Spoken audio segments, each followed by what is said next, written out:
আজকের আমরা গ্রামারের একটা গুরুত্বপূর্ণ টপিক ইংলিশ গ্রামারের ডিটারমিনার্স নিয়ে আলোচনা করব।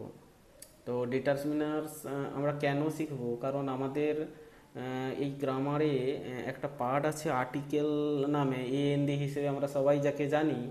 তো সেই আর্টিকেল কি জিনিস, কোথা থেকে এসেছে, তার জন্য আমরা যদি আর্টিকেলকে ভালোভাবে জানতে চাই, ভালোভাবে শিখতে চাই, তাহলে অবশ্যই আমাদের ডিটারমিনার সম্বন্ধে একটু ধারণা নিয়ে আসতে হবে। আমরা যদি ডিটারমিনার সম্বন্ধে না বুঝতে পারি, না জানি, তাহলে আর্টিকেল সম্বন্ধে আমাদের ধারণা অতটাও খুব বেস ভিত্তিক বা একদম মানে রুট ওয়েতে হবে না।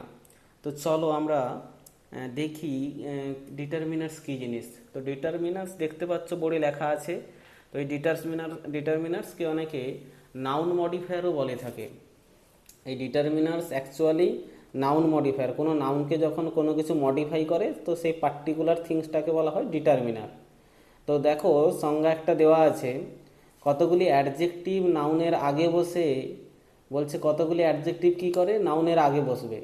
আর আগে বসে কি প্রকাশ করে, নাউনটি কার, কোনটি এবং কতটা বলে দেয়। মানে ওই নাউনটি কোনটি এবং কতটা এই সব বলে দেয়, এবং নাউনটি অ্যাকচুয়ালি কার সেই সব বলে দেয়। তো এই অ্যাডজেক্টিভগুলোকে বলা হয় ডিটারমিনার্স। এবার বোঝা গেছে তাহলে আমরা যে নাউন ফর্মের আগে কোনো কিছু বসাই, সেটা ইয়ে হতে পারে, অ্যান হতে পারে, বা অন্য কিছু, মাই, হিজ, এই যে পসেসিভগুলো, যে এনিথিং, যে কিছু হতে পারে, সেই নাউনের আগে সেগুলো বসে প্রকাশ করে যে ওই মানে নাউনের আগে বসে ওই নাউনটাকে অ্যাকচুয়ালি প্রকাশ করে না, মডিফাই করে।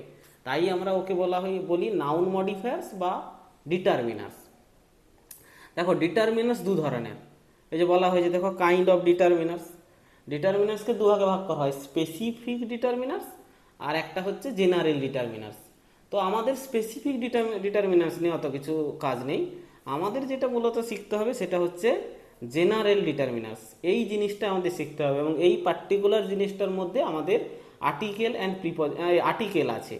এএনডি যাকে বলা হয়, সেই আর্টিকেল এই জেনারেল ডিটারমিনার্সের মধ্যেই আছে, যাকে আমরা কোয়ান্টিফায়ার্সও বলে থাকি। মানে অ্যাকচুয়াল জেনারেল যে ডিটারমিনার্সটা, এর আর একটা জিনিস যেটা কোয়ান্টিফায়ার্স, মানে এটা পরিমাপ বোঝায়। আমি যদি বলি এ বয়, কটা বালক বোঝাচ্ছে, একটি ছেলে। আমি যদি বলি এ গার্ল, কটা মেয়ে বোঝাচ্ছে, একটি মেয়ে। তাহলে এই পরিমাণ বোঝায়, কতটা পরিমাণ বোঝাচ্ছে। ওই যে বলছে দেখো, পরিমাণ বলতে জেনারেল ডিটারমিনার্স ব্যবহার করা হয়। কোনো কাউন্ট বা কমন নাউন, কোনো কাউন্ট বা কমন নাউন সিঙ্গুলার নাম্বারের আগে এটি একটি ডিটারমিনার দরকার হয়। কি বলছে ব্যাপারটা, বলছে কোনো কাউন্ট বা কমন নাউন। কাউন্ট বলতে কি, যে নাউনগুলোকে কাউন্ট করা যায় তাকে কাউন্টিং নাউন বলে। তো সেই কাউন্ট বা কমন নাউন, মানে কমন নাউন বলতে আমরা জানি জাতিগত অর্থে যেগুলো বোঝায়। তো সেই কমন নাউন বা কাউন্ট নাউন যেগুলো, সে আর যে সিঙ্গুলার নাম্বার হয় না, প্লুরাল নাম্বার নয়, সিঙ্গুলার নাম্বারের আগে এই ডিটারমিনার দরকার হয়। এই ডিটারমিনারের প্রয়োজন হয়ে পড়ে যে এই ডিটারমিনার বসাতে হবে।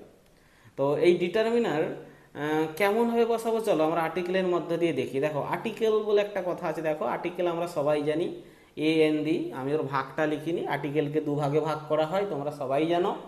একটা হচ্ছে ডেফিনেট আর্টিকেল আর একটা ইনডিফিনিট আর্টিকেল।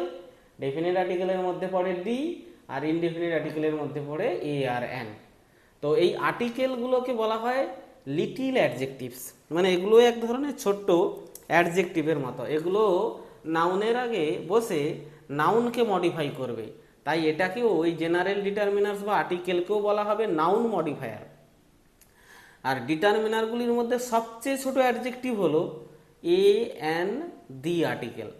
বলছে এই যে ডিটারমিনার যেটা আমরা বলছি, এই ডিটারমিনার যে মানে ডিটারমিনারগুলি সাধারণত নাউনের আগে বসে, নাউনের আগে অ্যাডজেক্টিভ রূপে বসে। আর এই অ্যাডজেক্টিভ, এই ডিটারমিনারগুলির মধ্যে সবচেয়ে ছোট অ্যাডজেক্টিভ হলো এ এন আর দি। তো এই এ এন দি আর্টিকেল সাধারণভাবে নাউনের আগে বসে। বারবার বলা হচ্ছে নাউন মডিফায়ার, নাউন মডিফায়ার।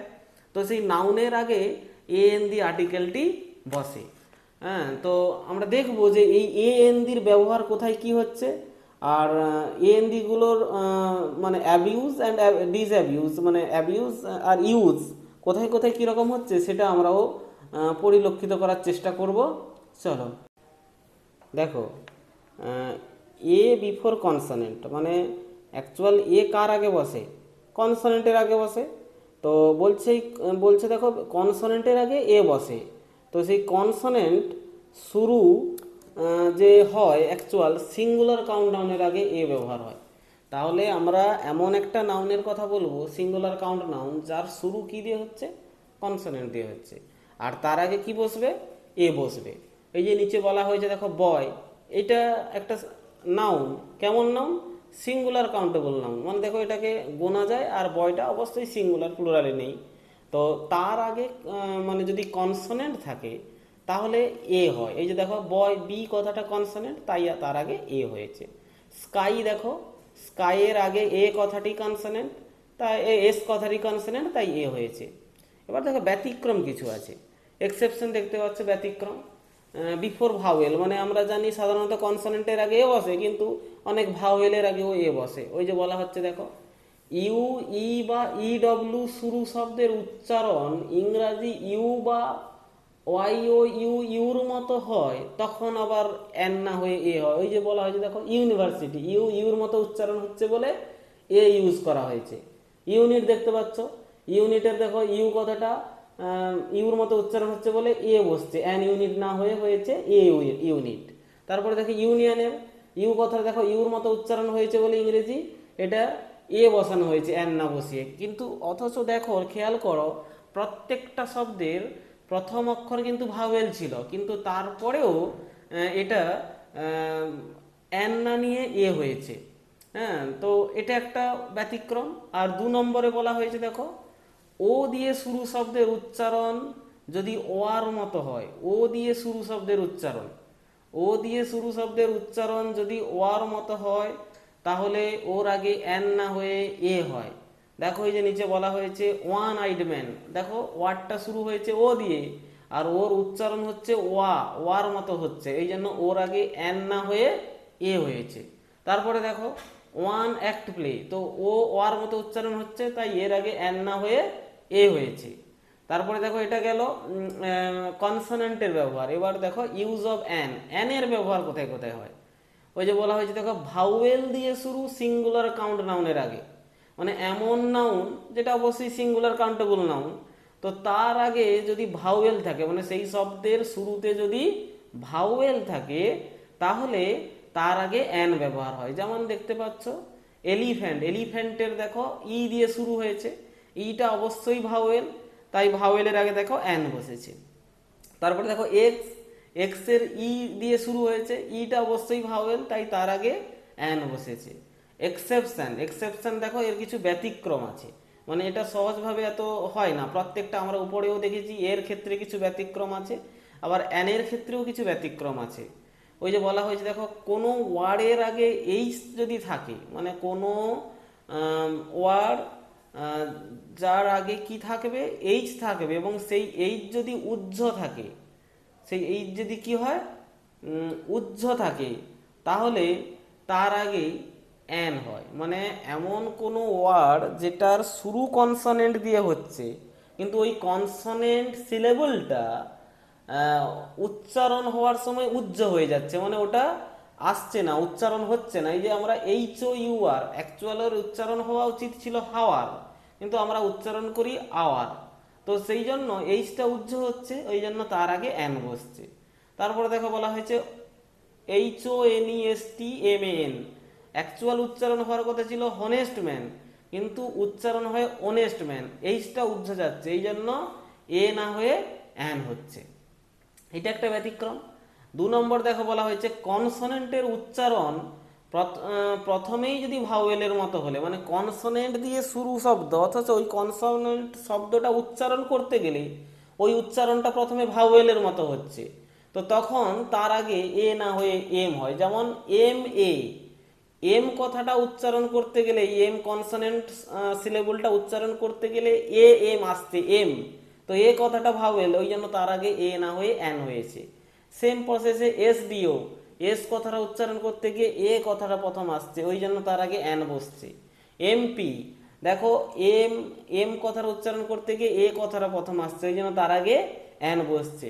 ঠিক দেখতে পাচ্ছ আমরা এর ক্ষেত্রেও কিছু ব্যতিক্রম পেলাম, মানে যে শব্দটা কনসোনেন্ট দিয়ে শুরু হয়েছে তার ক্ষেত্রেও কিছু ব্যতিক্রম পেলাম, এবং ওখানে দেখলাম যে কিছু শব্দ যেগুলোর আগে ভাওয়েল থাকলেও সেগুলো ওই বিভিন্ন কারণে, বিভিন্ন উচ্চারণগত কারণে অ্যান না হয়ে এ হচ্ছে। আবার অ্যানের ব্যবহার করতে এসে দেখলাম যে কিছু শব্দ যেগুলোর শুরু কনসোনেন্ট দিয়ে হলেও সেগুলো বিভিন্ন কারণে মেনটেন হচ্ছে না বলে, বা সেই শব্দের শুরুগুলো অনেকটা ভাওয়েলের মতো হচ্ছে বলে তার আগে এ না হয়ে অ্যান হয়েছে। এরপরে দেখো দিয়ের ব্যবহার, দি কোথায় বসে। হ্যাঁ, দি কোথায় বসাবো আমরা, দেখো এই যে প্রথমে বলা হয়েছে জাতির আগে দি বসে। জাতি বলতে আমরা কি জাতি, বিভিন্ন, আমরা যদি ভারতীয় হিসেবে আমরা একটা জাতি, ইন্ডিয়ানসের আগে দি বসবে। ধরো হিন্দু একটা জাতি, তার আগে দি বসবে। মুসলিমসের আগে আমরা দি বসাবো। এরপরে বলা হচ্ছে দেখো নদীর আগে বলতে কি আমরা বিভিন্ন নদীর নাম জানি, বলা হয়েছে দেখো দি গঙ্গা।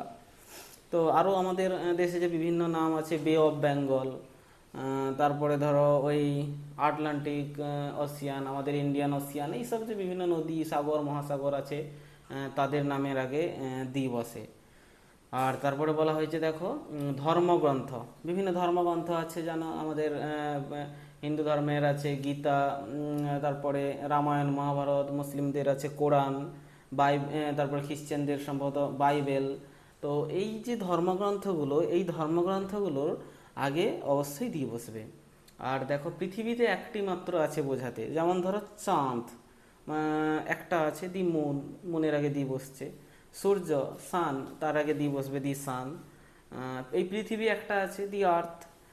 স্কাই, আকাশের আগে দিয়ে বসবে। আর বিভিন্ন এই যেগুলো আছে পৃথিবীতে ওয়ান অ্যান্ড অনলি, তা সেগুলোর আগে অবশ্যই আমরা দিয়ে বসাবো। আর তারপরে বলা হয়েছে দেখো বিভিন্ন রাজনৈতিক দল, আমাদের এখানে বিভিন্ন রাজনৈতিক দল আছে, তো সেই সব রাজনৈতিক দলের আগে দিয়ে বসে। তো আমরা বলতে পারি বিজেপি বলে যে দলটা, তার আগে দিয়ে বসবে। কংগ্রেস তার আগে দিয়ে বসবে। সিপিআই, সিপিএম, এগুলো যে দল আছে, বা আমাদের এখন এখানে যে চলছে টিএমসি, তো এর সবার আগে অ্যাকচুয়াল যে কোনো রাজনৈতিক দলের নামের আগে অবশ্যই দিয়ে বসবে। আর বলা হয়েছে বিভিন্ন স্থাপত্যের নামের আগে। তো আগে যেগুলো স্থাপত্য করা হয়েছে, মানে অনেক দিন আগে যেগুলো খুবই পুরনো, যেগুলো একদম নির্দিষ্ট হয়ে বোঝায়, সেই সব বিভিন্ন স্থাপত্যের নামের আগেও দিয়ে বসে। তারপরে ধরো বিভিন্ন বাদ্যযন্ত্রের নাম, ওই যে পিয়ানো বলতে পারো, সিতার, এই সব নামের আগে দিয়ে বসে। তারপরে ধরো ওই তারিখের নামের আগে দিয়ে বসে, যেমন ধরো দি 5th March, the 9th, the last, এই যে এই ধরনের কথাগুলো, এগুলোর আগে দিয়ে বসে। বিভিন্ন পেশা, যেমন ধরো আমি শিক্ষকতা করি, টিচিং এর আগে দিয়ে বসবে। তারপরে ধরো কোনো পরীক্ষা, ধরো মাধ্যমিক এক্সামিনেশান, উচ্চ মাধ্যমিক এক্সামিনেশান যেগুলো হয়, হায়ার সেকেন্ডারি এক্সামিনেশান, সেগুলোর আগে দিয়ে বসে। তো আমি তোমাদের দেওয়ার চেষ্টা করলাম যে এই যে ডিটারমিনারের মধ্যে জেনারেল ডিটারমিনার্সটা আমাদের পড়তে হবে। সেই জেনারেল ডিটারমিনার্সের মধ্যে পড়ছে এ এন দি, এবং কোথায় এর ব্যবহার হয়, কোথায় এন এর ব্যবহার হয়, আর দি এর ব্যবহার বা কোথায় হয়, আমরা আলোচনা করলাম। তোমরা অবশ্যই বুঝতে পারবে, যতটা সম্ভব চেষ্টা করেছি তোমাদের বোঝানোর। সবাইকে ধন্যবাদ, থ্যাংক ইউ সবাইকে।